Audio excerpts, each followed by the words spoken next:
Hi there guys, welcome back. This is Deepak Kumar, co-founder of TradeHUS. So இந்த வீடியோவில் எதை பற்றி பார்க்க போகிறோம்னா கேண்டில்ஸ்டிக்ஸ் பேட்டர்ன்ஸில் நம்ம நெக்ஸ்ட்டு பார்க்க போகிற பேட்டர்ன் என்னென்னு பார்த்தீங்கன்னா ஸ்பின்னிங் டாப். ஸ்பின்னிங் டாப்னு ஒன்றும் கிடையாது, பம்பரம் தான் சொல்லுவாங்க. இப்போ நம்ம நார்மலாக வந்து கயிறில் சுற்றி விளையாடுவோம், அந்த பம்பரம் கிடையாது. நார்மலாக சின்ன பசங்க விளையாடுற பம்பரம் பார்த்தீங்கன்னாலே தெரியும். பம்பரம் மாதிரி இருக்கிறதுனால தான் இது பேர் என்ன சொல்கிறாங்கன்னா ஸ்பின்னிங் டாப்புன்னு சொல்கிறாங்க.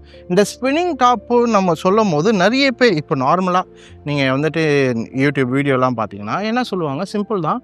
க்ரீன் கலர் ஸ்பின்னிங் டாப் வந்தால் நெக்ஸ்ட்டு பை ஆக போகுது, அதே மாதிரி ரெட் கலர் வந்துச்சுன்னா செல் ஆக போகுது அப்படின்ற மாதிரி சொல்லுவாங்க. நம்ம அந்த மாதிரி சொல்கிறது கிடையாது. நம்ம இத்தனை வருஷம் நம்ம பார்த்த எக்ஸ்பீரியன்ஸில் பார்த்தீங்கன்னா இது வந்தால் இன்டெசிஷன் மூவ்மெண்ட் அப்படின்னு சொல்கிறோம். என்னென்னா ஒரு ஸ்பின்னிங் டாப் இப்படி வந்துச்சுன்னா இன்டெசிஷன்னா இதை வச்சு ஒரு டெசிஷன் எடுக்க முடியாது. ஏன் அப்படின்றத நான் சிம்பிளாக எக்ஸ்பிளைன் பண்ணுறேன்.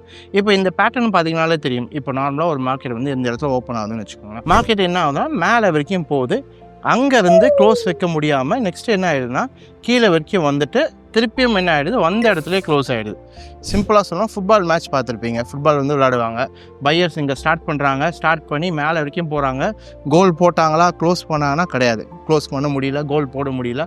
அங்கேருந்து யார் கொண்டு வரா, செல்லர்ஸ் மார்க்கெட்டை கீழே கொண்டு வராங்க கோல் போடுறதுக்கு. ஆனால் க்ளோசிங் வச்சாங்கன்னா க்ளோசிங் வைக்கல, திருப்பி மேட்ச் எங்கே ஸ்டார்ட் ஆச்சோ அதே நிலைமைக்கு நடுவில் வந்து நின்றுட்டாங்க. இப்போ நீங்கள் சொல்லுங்கள், 2 பேரும் 0-0 இருக்காங்க, யார் ஜெயிப்பான்னு சொல்ல முடியுமா? இதை வச்சு நம்மளால் என்ன பண்ண முடியாது, பையர் ஜெயிப்பாங்கன்னு சொல்ல முடியாது, செல்லர்ஸ் ஜெயிப்பாங்கன்னு சொல்ல முடியாது. இதனால தான், இந்த ரீசனால தான் இதை வந்து இன்டெசிஷன் மூவ்மெண்ட் சொல்கிறோம். இதை வச்சு பெருசாக டெசிஷன் எடுக்க முடியாது. அப்போது இதை வச்சு டெசிஷன் எடுக்கணும்னா நம்ம என்ன பண்ணோம், முன்னாடியே சொன்ன மாதிரி கோல் போட்டால் என்ன பண்ணலாம், டெசிஷன் எடுக்கலாம். அதான் அடுத்த ஸ்லைடில் பார்க்க போகிறோம். அதுதான் நம்ம ரூலாக வச்சுருக்கோம். என்னென்னா அந்த ஸ்பின்னிங் டாப் வந்து க்ரீனாக வந்தாலும் சரி, ரெட்டாக வந்தாலும் சரி, ரெண்டுமே நடுவில் இருக்கிறதுனால இன்டெசிஷன் மூவ்மெண்ட் தான். பையர்ஸும் வந்து ஒரு கோல் இல்லை, செல்லர்ஸும் வந்து ஒரு கோல் இல்லை. அதனால் ரூல் என்ன கண்டுபிடிச்சோன்னா ஸ்பின்னிங் டாப் வருதா பிரச்சனை கிடையாது. ஸ்பின்னிங் டாப்புக்கு அடுத்த கேண்டில் என்ன வருதுன்னு பாருங்கள். ஸ்பின்னிங் டாப் இப்படி வந்திருக்கு, அடுத்த கேண்டில் ரெட் கலரில் வந்துச்சுன்னா திஸ் இஸ் அ கன்ஃபர்மேஷன். என்ன கன்ஃபர்மேஷன் பார்த்தீங்கன்னா செல்லுக்கான கன்ஃபர்மேஷன். புரியுதுன்னு நினைக்கிறேன். ஸ்பின்னிங் டாப் வந்துச்சுன்னா பிரச்சனை கிடையாது.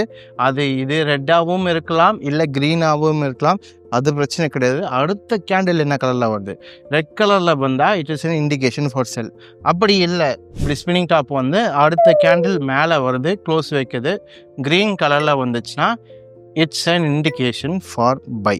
அதனால் புரிஞ்சுக்கணும்னு நினைக்கிறேன். ஸ்பின்னிங் டாப் வந்துச்சுன்னா இன்டெசிஷன், அதில் எந்த ட்ரேடும் எடுக்காதீங்க, வெயிட் பண்ணுங்கள். எப்போதுமே மார்க்கெட்டில் பொறுமையாக இருக்கிறது எப்போதுமே பெஸ்ட் தான். ஆனால் பொறுமையாக வெயிட் பண்ணி பாருங்கள், அடுத்த கேண்டில் எந்த சைடு க்ளோஸ் வைக்குதோ, அது எந்த கலர் க்ளோஸ் வைக்குதோ, எந்த டீம் கோல் போடுறாங்களோ அந்த டீம் கூட போகலாம். இது வந்து ஃபஸ்ட்டு பார்ட். இப்போ நம்ம சும்மா அடுத்த எக்ஸாம்பிள் பார்த்தலாம். எக்ஸாம்பிள் இப்போ ஸ்பின்னிங் டாப்னு எடுக்கும்போது இந்த இடத்துல பார்த்தீங்கன்னா தெரியும், இந்த இடத்துல ஒரு ஸ்பின்னிங் டாப் வந்திருக்கு. என்ன கலர் பார்த்தீங்கன்னா ரெட் கலர். முன்னாடியே சொன்ன மாதிரி அந்த ஸ்பின்னிங் டாப், நம்ம ஸ்பின்னிங் டாப் வந்து எந்த கலராக இருந்தாலும் பிரச்சனை கிடையாது, ரெட்டோ க்ரீனோ எது வந்தாலும் பிரச்சனை இல்லை.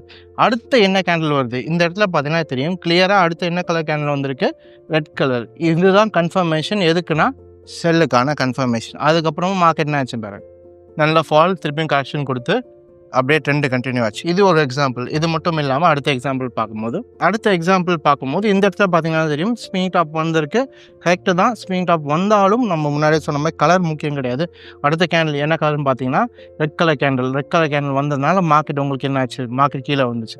இந்த இடத்துலையும் பார்த்தீங்கன்னா தெரியும், இந்த இடத்துல வந்துட்டு ஸ்பின்னிங் டாப் வந்திருக்கு. அடுத்த கேண்டில் பார்த்தீங்கன்னா பெரிய வந்து கேண்டில் மாதிரி இல்லை. அதனால் இந்த இடத்துல வந்து ஏன் நம்ம இது எக்ஸாம்பிளாக எடுத்தோம்னா இது மோஸ்ட்லி வந்து இன்வேலிட் ஆகிடும். அதனால தான் வந்து ஸ்பின்னிங் டாப் பக்கத்தில் ஒரு கேண்டில் க்ளோஸ் வைக்குதுன்னா அது வந்து ஓரளவுக்கு நல்ல பெரிய கேண்டிலாக இருந்தால் மட்டும் ட்ரேட் போங்க. மற்றபடி இந்த மாதிரி சின்னதாக இருக்குன்னா அவாய்ட் பண்ணுறதுக்கு நல்லது. இதுலேயே உங்களுக்கு டிஃப்ரென்ஸ் புரிஞ்சுக்கணும்னு நினைக்கிறேன். என்னென்னா இந்த மாதிரி வந்தால் மட்டும் ட்ரேட் போங்க. பக்கத்தில் இன்னொரு ஸ்பின்னிங் டாப் மாதிரி சின்னதாக வந்துச்சுன்னா அதை கோலு நம்ம கன்சிடர் பண்ண மாட்டோம். அதனால் அதை என்ன பண்ண வேண்டாம், நீங்கள் வந்து கோலாக எடுத்துக்காதீங்க. இது மட்டும் இல்லாமல் இன்னும் நிறைய ரூல்ஸ் எல்லாமே இருக்குது, இன்னும் நிறைய பேட்டர்ன்ஸ் இருக்குது. அது என்னதுன்னு பார்த்தலாம். அடுத்தது பார்க்கும்போது இப்போ இந்த ஸ்பின்னிங் டாப்பே நான் முன்னாடியே சொன்ன மாதிரி இது இன்டெசிஷன் மூவ்மெண்ட் அப்படின்ற மாதிரி சொன்னேன். அடுத்த கேண்டில் வரைக்கும் வெயிட் பண்ணணும் அப்படின்ற மாதிரி சொன்னேன். ஆனால் இந்த ஸ்பின்னிங் டாப்பே ஒரு குறிப்பிட்ட இடத்துல வந்தால் நீங்கள் வெயிட் பண்ணணும்னு அவசியம் கிடையாது. அது என்ன இடம் அப்படின்னா, சும்மா ஒரு எக்ஸாம்பிளுக்கு இப்போ மார்க்கெட் வந்து மேலே போயிட்டுருக்கும் போது இந்த இடத்துல ரெசிஸ்டன்ஸ் இருக்குன்னு வச்சுக்கோங்க. ரெசிஸ்டன்ஸில் இது பச்சை கலர் ஸ்பின்னிங் டாப் மட்டும் ரெட் கலர் மட்டும் ஒன்றும் பிரச்சனை இல்லை. இந்த இடத்துல ரெசிஸ்டன்ஸ் இருக்குன்னா ஒரு விஷயம் புரிஞ்சுக்கலாம். ரெசிஸ்டன்ஸுன்றது ஒரு லெவலுக்கு மேலே தடுக்கிறது. அப்போது மார்க்கெட் இதுக்கு மேலே போவாதுன்னு தெரியும். கொஞ்சம் மார்க்கெட் என்ன பண்ணால் அந்த இடத்துல தடுக்குதுன்னு தெரியும். அதனால் இந்த இடத்துல இந்த மாதிரி ரெசிஸ்டன்ஸ் இருக்க இடத்துல ஸ்பின்னிங் டாப் வந்துச்சுன்னா நம்ம அடுத்த கன்ஃபர்மேஷனுக்கு வெயிட் பண்ணணும் அவசியம் கிடையாது. மார்க்கெட் வந்து கீழே தான் வரும். இது எப்போனா நல்லா புரிஞ்சுக்கோங்க, ரெசிஸ்டன்ஸ்லாம் வந்துச்சுன்னா. அதே மாதிரி சப்போர்ட் இருக்குது. சப்போர்ட் வந்து இந்த இடத்துல இருக்குது. மார்க்கெட் வந்து மேலேருந்து கீழே வந்துட்டுருக்கு. இந்த இடத்துல ஒரு ஸ்பின்னிங் டாப் ஃபார்ம் ஆகுதுன்னு வச்சுக்கோங்களேன். இது கரெக்டாக எந்த லெவலில் இருக்குது? சப்போர்ட்டில் இருக்குது, ஒரு தரையில் இருக்குது. தரை கீழே உடச்சி போகிறதுக்கான சான்சஸ் ரொம்ப கம்மி. அதனால் இந்த மாதிரி இடத்துல வந்துச்சுன்னா நீங்கள் அடுத்த கேண்டில் க்ரீன் கலராக ஃபார்ம் ஆகணும், வெயிட் பண்ணணும்னு அவசியம் கிடையாது. இந்த இடத்துல வந்துச்சுன்னா உங்களுக்கு நல்ல ஒரு ஆப்பர்ச்சுனிட்டி. எதுக்குன்னா அந்த இடத்துலேருந்து மேலே போகிறதுக்கான சான்சஸ் தான் அதிகமாக இருக்குது. அதனால் ஸ்பின்னிங் டாப்பே வேறு நார்மல் இடத்துக்கு வரக்கும், அதே மாதிரி சப்போர்ட் அண்ட் ரெசிஸ்டன்ஸில் வரதுக்கும் டிஃப்ரென்ஸ் இருக்குது. சப்போர்ட் அண்ட் ரெசிஸ்டன்ஸ்னால் சிம்பிள் தான்.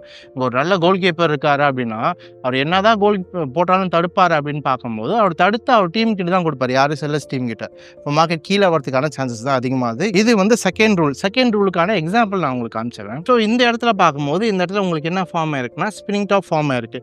அதுவும் கரெக்டாக எங்கே ஃபார்ம் ஆயிருக்குன்னு பார்த்தீங்கன்னா ப்ரீவியஸ் லெவல் ஆஃப் ரெசிஸ்டன்ஸில் ஃபார்ம் ஆயிருக்கு. முன்னாடியே சொன்ன மாதிரி ரெசிஸ்டன்ஸில் ஃபார்ம் ஆகிற இடத்துல நீங்கள் அடுத்த கன்ஃபர்மேஷனுக்காக வெயிட் பண்ணணும்னு அவசியம் கிடையாது. நம்ம அடுத்த கன்ஃபர்மேஷன் வெயிட் பண்ணியிருந்தோன்னா யோசிச்சு பாருங்கள், இது எல்லாத்தையும் நம்ம என்ன பண்ணிருப்போம்? மிஸ் பண்ணியிருப்போம். அதுவும் கன்ஃபர்மேஷன் இங்கே தான் கொடுத்துருக்கு.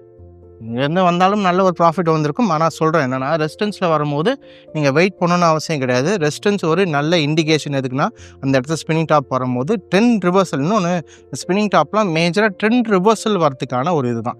அப் ட்ரெண்டில் இருக்குது, டவுன் ட்ரெண்டில் இருக்குது, ஒரு ஹையில் இருக்குது, ஒரு லோவில் இருக்குது. அந்த இடத்துல திரும்ப போகுது அப்படின்னு பார்க்கறதுக்கான ஒரு மேஜர் டூல் தான் எதுன்னு பார்த்தீங்கன்னா ஸ்பின்னிங் டாப்.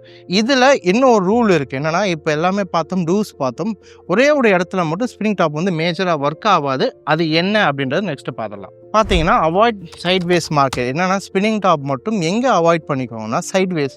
சைட்வேஸ்ன்னு சொல்லும் போது இப்போ நார்மலாக சைட்வேஸ் தெரியும் உங்களுக்கு. வந்து டாப்பில் இருந்தால் ரெசிஸ்டன்ஸ் அண்ட் சப்போர்ட்குள்ளே தான் போயிருக்கும். மேலே இருந்தால் கீழே வரும், கீழே இருந்தால் மேலே போகும். இந்த இடத்துல ரெசிஸ்டன்ஸ் அப்போ உங்களுக்கு ஸ்பின்னிங் டாப் வந்துச்சுன்னா பிரச்சனை கிடையாது. நீங்கள் நார்மலாக என்ன பண்ணலாம், இந்த இடத்துல ஸ்பின்னிங் டாப் வரும்போது நம்மளுக்கு அறிகுறி இருக்குது, என்னன்னா நெக்ஸ்ட் கீழே தான் வரப்போகுது. இந்த இடத்துல வந்தாலும் உங்களுக்கு என்ன அறிகுறி இருக்குன்னா அது மேலே தான் போகுது அப்படின்ற மாதிரி தெரியும். இது பிரச்சனை கிடையாது. சைட்வேஸ்ன்னு சொல்லும் போது சைட்வேஸோட மிடில் இப்போ இந்த மாதிரி இடத்துல வந்து ஒரு ஸ்பின்னிங் டாப் வந்துச்சுன்னு வச்சுக்கோங்க. நெக்ஸ்ட்டு ஒரு க்ரீன் கலர் கேண்டில் வருதுன்னா இது மேலே போகணும்னு அவசியம் கிடையாது. ஏன்னா ஏற்கனவே மேலே இருந்ததுனால இந்த மாதிரி வந்தாலும் கீழே வரதுக்கான சான்சஸ் தான் அதிகமாக இருக்குது. சைட்வேஸ்னு சொல்கிறது புரியுதுன்னு நினைக்கிறேன். என்னென்னா ஸ்பின்னிங் டாப் வந்திருக்கு, அடுத்த க்ரீன் கலர் கேண்டில் வந்தாலும் சைட்வேஸ் மேலே இருந்தால் அது மேஜராக எங்கே வரணும்? கீழே தான் வரணும். அப்போ இந்த மாதிரி இடத்துல சைட்வேஸோட மிடில் பார்ட்ஸில் ஸ்பின்னிங் டாப் வந்து இன்வேலிட் ஆகிடும். நிறைய ஃபெயிலியர் ஆகிருக்கு. இது எல்லாமே எக்ஸ்பீரியன்ஸில் தான் பார்த்துக்கேன். ஏன்னா சிம்பிளாக ஒரு விஷயம் புரிஞ்சுக்கணும். ஒரு கேண்டில் எடுக்கிறோன்னா நம்ம பேக் டெஸ்ட் பண்ணி தான் நிறைய விஷயங்கள் பண்ணணும். இப்போ சார் உங்களுக்கு இன்சைட் பார்னு போட்டிருப்பாங்க, அது ஜாப்பனீஸில் வந்து ஹராமின்னு சொல்லுவாங்க, ப்ரெக்னென்ட் உமன் அப்படின்ற மாதிரி சொல்லுவாங்க. அதே மாதிரி ஸ்பின்னிங் டாப் எடுக்கிறோம், அதுக்கு பின்னாடி பேக் டெஸ்டிங் பண்ணதில் இது எல்லா ரூல்ஸும் வந்திருக்கு. அதை தான் உங்களுக்கு நாங்கள் கொடுத்துருக்கோம். இதை நீங்கள் என்ன பண்ணி பார்க்கலாம்னா பேக் டெஸ்டிங் பண்ணி பார்க்கலாம். சைட்வேஸில் எப்படி ஒர்க் ஆகுது, ரெசிஸ்டன்ஸில் எப்படி ஒர்க் ஆகுது, சப்போர்ட்டில் எப்படி ஒர்க் ஆகுது, இது எல்லாமே பேக் டெஸ்டிங் பண்ணி பாருங்கள், ரொம்ப யூஸ்ஃபுல்லாக இருக்கும். அதே மாதிரி இந்த இடத்துல கீழே போகுது, இந்த இடத்துல ஒரு ஸ்பின்னிங் டாப் வந்திருக்கு, நெக்ஸ்ட்டு ரெக்கா கேண்டில் வந்திருக்குன்னா இதை கன்சிடர் பண்ண வேண்டாம். மார்க்கெட் வந்து கீழே இருந்தால் மேஜராக வந்து மேலே போகிறதுக்கான சான்சஸ் தான் அதிகமாக இருக்குது, கீழே வராது. அப்போ இந்த இடத்துலையும் அது என்ன ஆகிடும்? இன்வேல்யூ ஆகிடும். இதுதான் வந்து ஸ்பின்னிங் டாப். ஸ்பின்னிங் டாப் மாதிரியே இன்னும் 2 கேண்டில் இருக்குது, அதையும் நான் இந்த வீடியோவில் காமிச்சிடுறேன் உங்களுக்கு. என்ன கேண்டில் பார்க்கணும்னு பார்த்தீங்கன்னா doji and long leg doji அப்படின்னு சொல்லுவாங்க. இப்போ டோஜின்னு பார்த்தீங்கன்னா டோஜியோட மீனிங் என்னன்னா மார்க்கெட் வந்து ஹைஸ் அண்ட் லோஸ் போயிருக்கு, ஆனால் வந்த இடத்துல க்ளோஸ் வச்சுருக்கு. இப்போ இதில் கூட பார்த்தீங்கன்னா க்ரீன் கலர்ன்ற மாதிரி சின்னதாக வந்து க்ளோஸ் இருக்கும், ஆனால் முக்கால்வாசி பார்த்தீங்கன்னா வந்த இடத்துல க்ளோஸ் வச்சதுன்னா அது பேர் தான் என்ன சொல்லுவாங்க? டோஜின்னு சொல்லுவாங்க. இப்போ டோஜினா 2 சைடும் சின்னதாக இருந்துச்சுன்னா டோஜின்னு சொல்லுவாங்க. இதுவே வந்துட்டு மார்க்கெட்டில் 2 சைடும் விக்கு 2 மேலே இருக்க விக்கும் கீழே இருக்க விக்கும் பெருசாக இருந்துச்சுன்னா இதை வந்து லாங் லெக் டோஜின்னு சொல்லுவாங்க. இதுவும் சிம்பிள் தான். நம்ம முன்னாடியே பார்த்தா மாதிரி பையர்ஸ் மேலே எடுத்துகிட்டு போனாங்க, கோல் போட முடியல. செல்லர்ஸ் கீழே எடுத்துகிட்டு வந்தாங்க, அவங்களும் கோல் போட முடியல. திருப்பியும் வந்த இடத்துக்கே க்ளோஸ் வச்சதுனால இதுவும் இன்டெசிஷன் மூமெண்ட் தான். இந்த டோஜி எடுத்திங்கனாலும் சரி, லாங் லெக் டோஜி எடுத்திங்கனாலும் சரி, இன்டெசிஷன் மூமெண்ட் தான். இன்டெசிஷன் மூமெண்ட்டில் என்ன பண்ணுறோம், அடுத்து யார் கோல் போடுறாங்க, அடுத்து யார் க்ளோஸ் வைக்கிறாங்க. பையர்ஸ் க்ளோஸ் வச்சாங்கன்னா தாராளமாக அவங்க சைட் போகலாம், இல்லை செல்லர்ஸ் க்ளோஸ் வச்சாங்கன்னா தாராளமாக அவங்க சைட் போகலாம். இது ஃபஸ்ட்டு பார்த்த ரூல். செகண்ட் ரூல் என்ன பார்த்தோம், சப்போர்ட் அண்ட் ரெசிஸ்டன்ஸில் வருதா, ரெசிஸ்டன்ஸில் ஒரு டோஜியோ லாங் லெக் டோஜியோ வந்துச்சுன்னா அங்கேருந்து திரும்புறதுக்கான சான்சஸ் அதிகமாக இருக்குது. அதனால் கன்ஃபர்மேஷன் வெயிட் பண்ணணும்னு அவசியம் இல்லை. சப்போர்ட்டில் வந்துச்சுன்னா இங்கேருந்து பவுன்ஸ் பேக் ஆகி மேலே போகிறதுக்கான சான்சஸ் தான் அதிகமாக இருக்குது. அதனால் டோஜி வந்தாலும் சரி, லாங் லெக் டோஜி வந்தாலும் சரி, ஸ்பின்னிங் டாப் வந்தாலும் சரி, நல்ல கன்ஃபர்மேஷன், ஒரு பைக்கான நல்ல கன்ஃபர்மேஷன். கேண்டிலுக்காக வெயிட் பண்ணணும்னு அவசியம் கிடையாது. இது வந்து 2 ரூல். தேர்ட் ரூல் என்ன பார்த்தோம், சைட்வேஸோட டாப்லேயோ பாட்டம்லேயோ வந்தால் பிரச்சனை கிடையாது. சைட்வேஸோட நடுவில் மிடில் வந்துச்சுன்னா இட் இஸ் இன்வேலிட். அது என்ன பண்ணாதீங்க, கன்சிடர் பண்ணாதீங்க. சும்மா இதுக்கான எக்ஸாம்பிள் வேணால் நான் ஒன்று காமிக்கிறேன். இப்போ லாங் லெக் டோஜின்னு சொல்லும் போது கூட சம்டைம்ஸ் என்ன ஆகும்னா, ஒரு சின்ன க்ளோஸ் வச்சுன்னா அது க்ரீன் கலரில் இருக்கும், சின்ன க்ளோஸ் வச்சுன்னா ரெட் கலரில் இருக்கும். இது ஸ்பின்னிங் டாப்பாக எடுத்துக்கலாம். ஆனால் மோஸ்ட்டாக டோஜின்னு பார்க்கும்போது ஒரு லைன் மட்டும்தான் இருக்கும், தவிர மேஜராக உங்களுக்கு ரெட்டோ க்ரீனோ உங்களுக்கு தெரியாது. நம்ம எக்ஸாம்பிள்னு பார்க்கும்போது இப்போ இந்த இடத்துல பார்த்தீங்கன்னா டோஜி ஃபார்மர் தெரியுதா, க்ளோசிங்னா பெரிய உங்களுக்கு கேண்டில் மாதிரிலாம் இல்லை. மார்க்கெட் வந்து மேலே போச்சு, கீழே வந்துச்சு, வந்த இடத்துல என்ன ஆச்சுன்னா க்ளோஸ் வச்சுச்சு, ஒரு ப்ளஸ் மாதிரி இருக்குது. அந்த ப்ளஸ்ஸுக்கு அப்புறமா என்ன பண்ணுறோம்னா, நம்ம எப்போதுமே என்ன சொன்ன மாதிரி இன்டெசிஷன் மூமெண்ட் வெயிட் பண்ணி பார்க்குறோம். என்ன கேண்டில் நெக்ஸ்ட்டு வந்திருக்கு, யார் கோல் போட்டிருக்காங்கன்னு பார்த்தீங்கன்னா ரெட் டீம் வந்து கோல் போட்டிருக்காங்க, செல்லர்ஸ் டீம் வந்து கோல் போட்டிருக்காங்க. கோல் போட்ட உடனே நெக்ஸ்ட் என்ன ஆச்சு பாருங்கள், மார்க்கெட் நல்ல ஒரு ஃபால். அதனால் spinning top doji and long leg doji பார்த்தீங்கன்னா முக்கால்வாசி ரூல்ஸ் எல்லாமே ஒன்று தான், ஒரே மீனிங் தான். ஸோ நீங்கள் ஸ்பின்னிங் டாப் எடுத்திங்கனாலும் சரி, டோஜி எடுத்திங்கனாலும் சரி, லாங் லெக் டோஜி எடுத்திங்கனாலும் சரி, ப்ராப்பர்ட்டிஸ் எல்லாமே சேம் தான். அதே மாதிரி ரூல்ஸ் எல்லாமே சேம் தான்.